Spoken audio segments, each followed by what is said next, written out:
Anaonekana. Sio tunataka haki. Tunapiga mambo boda. Niko nayo. Sijaiona mimi. Anaonekana.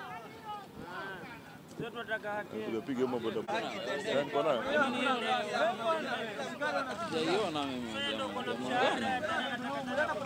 Kama utamjua. Jamaa tunawapa sasa wao wenyewe waheshimu zao. Na wao waheshimu wetu ya watu wa bodaboda. Jamaa wetu wa bodaboda alikuwa amebeba askari wa airport.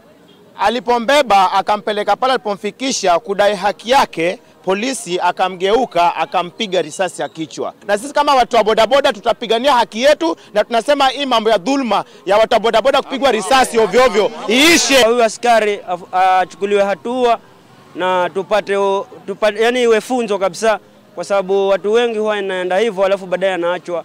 Unasikia amefutwa ama pengine ameachishwa kazi, kumbe ni amepatwa tu transfer na anaenda kufanya kazi zake mahali kwingine. Lakini sasa huyo askari alikuwa hataki kumlipa, ndio akampiga risasi. Na sisi kusikia hivyo kutoka Mjombo tukaja huku, tunafika hapa ndo tukashuhudia kitendo kimekuwa.